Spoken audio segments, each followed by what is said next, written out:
जो है grass root level पर युवा जट सभा काम कर रही थी और पिछले 4 सालों में हमने जट बिरादरी से रिलेटेड जो हैं इस मुद्दों को हाईलाइट किया, जिनमें पॉलिटिकल तौर पर जब जटों को नज़रअंदाज किया गया तब भी हमने आवाज़ उठाई। चाहे ओबीसी रिजर्वेशन में जटों को कम रिप्रेजेंटेशन थी, हमने उस पर भी आवाज़ उठाई।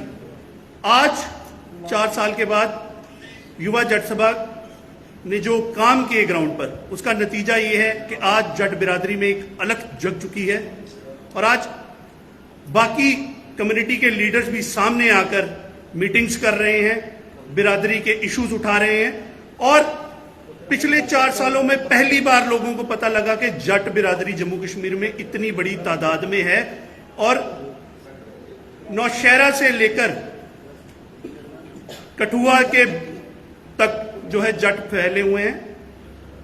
और युवा जट सभा ने, जैसे आपको पता है कि काम कर रहे थे हम, तो आज पहली बार जो है हम ऑर्गेनाइजेशन सेटअप कर रहे हैं, क्योंकि पिछले 4 सालों से मैं ही प्रधान था। तो आज हम ये पहली बार जो है इसमें और सांबा में कोर्ट में है। इसके बाद नीति होगी, ग्रास रूट लेवल पर यही काम करेंगे। धन्यवाद। अब आपके कोई जट सभा बकायदा रजिस्टर्ड ऑर्गेनाइजेशन है। मुझे नहीं पता कि बाकी बिरादरी में कितनी रजिस्टर्ड सभाएं हैं या नहीं है, लेकिन युवा जट सभा 4 साल पहले बकायदा रजिस्टर्ड ऑर्गेनाइजेशन है, जिसके बकायदा बायलॉज हैं, कॉन्स्टिट्यूशन है। हम उसी के हिसाब से ये कमेटी डिसाइड किया करेगी। इफ देयर इज कोई कैंडिडेट होगा कंटेस्ट करने के लिए तो इलेक्शंस करेंगे, वरना यूनिवर्सली जैसे होता है वैसे डिसाइड किए जाएंगे। वैसे भी परिवार में जो बड़ा होता है तो उसके लिए इलेक्शंस नहीं होते, उसके लिए सिलेक्शन नहीं होती है। आपने देखा कई सभाओं में देखने को मिला है, उसी के चलते आज आपने बरादरी है, जट बरादरी ऐसी है, कभी भी किसी चीज को नहीं मांगा उन्होंने, ना उन्होंने रिजर्वेशन मांगी, ना कुछ और मांगा। वो अपने आप में सक्षम है, वो किसी के आगे हाथ नहीं जोड़ते। देखिए, मैं आपको बता दूं, जट ये जो यहाँ बैठे हुए हैं ये सभी बॉर्डर इलाकों से आए हैं। मैं अपनी बात करूं, मैं अरनिया के उस गांव से आया हूं जहां से 600 मीटर दूर बॉर्डर है। तो आप ये कहते हैं कि जट सक्षम है, तो वो नहीं है। सारे बॉर्डर लाइन पर जो है जाटी बैठे हुए हैं। और दूसरी बड़ी बात, सबसे बड़ी रिफ्यूजियों की तादाद भी जट बिरादरी में है, जो 47 में विस्थापित हुए हैं, 65 में विस्थापित हुए हैं, 71 में विस्थापित हुए हैं और इंटरनली डिस्प्लेस्ड लोग हैं ये, जिनके पास जमीनों के हक तक नहीं मिले हैं। तो ये इस बिरादरी को बहुत जरूरत थी ओबीसी की, और गवर्नमेंट ने इसको आगे 8% किया है। हम इसको सेंटर जो डिमांड है हमारी, सेंटर में इंक्लूड करने की है। बहुत सारी बिरादरी के लोग जो हैं, आप इस रिजर्वेशन को नहीं मानते, कहते हमें नहीं चाहिए। देखिए, हमें तो आज तक कोई मिला नहीं। हो सकता है कुछ लोगों को हो कि जिन्हें ना चाहिए हो, लेकिन हम मेजॉरिटी के साथ चलते हैं और बिरादरी को इस समय जरूरत है, बिरादरी के युवाओं को जरूरत है, तो हम उनके लिए लड़ाई लड़ रहे हैं। जिनको लेकर आगे वर्कआउट करेंगे। जी जी, ये जो कोर्ट कमेटी आपकी है, ये जट लागू कैसे कौन से इशू रहेंगे जिनको लेकर आगे वर्कआउट करेंगे?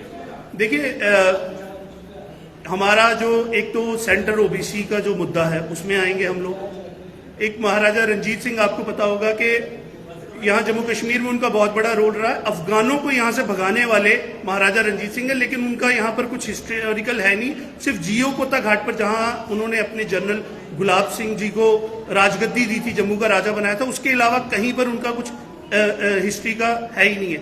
तो हम उस चीज को प्रमोट करेंगे और बहुत सारे जो लोकल इश्यूज हैं जट बिरादरी के, उनको हाईलाइट करेंगे, जिनमें जट हॉस्टल की डिमांड है, सेंटर ओबीसी का मैंने आपको बता ही दिया। अमन जी, पिछले 4 साल से आप सभा चला रहे हैं, आपने कोई भी बॉडी अनाउंस नहीं करी है। ऐसा क्या हो गया कि आज आपको एक बॉडी अनाउंस करनी पड़ी? क्या आपको भी लग रहा है कि आने वाले प्रधान जब बनेगा तो वहाँ 1-2 प्रधान और बन जाएगा?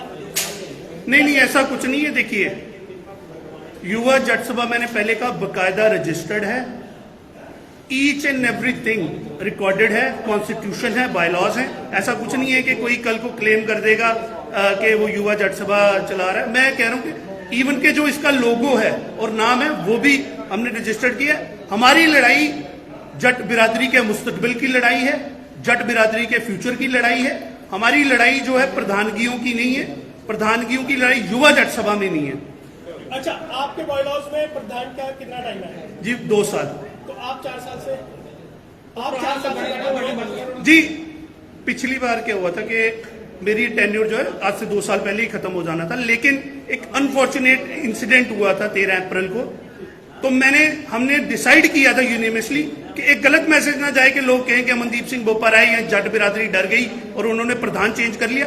इसीलिए 2 साल का टेन्योर दिया गया था ताकि एक क्लियर मैसेज आया कि ना हम डरे हैं ना पीछे हटे हैं, हम उसी तरह हैं जिस तरह से हजारों साल से हमारे बुजुर्ग हैं। मुबारक जी, जिस प्रकार से आपने कहा कि हमारी रजिस्टर्ड बॉडी है, युवा राजपूत सभा रजिस्टर्ड बॉडी थी, उनके बाई लास है, मगर आज उनके हालात आप देख रहे हैं।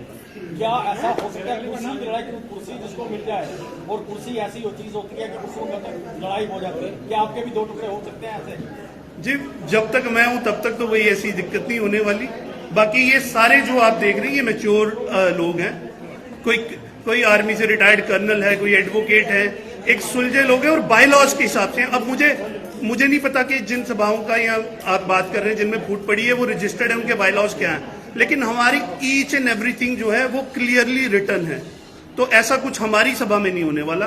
अब देखिए 4 साल से हुआ है, पीछे कितने इश्यूज हुए हैं हमारे बीच में, लेकिन किसी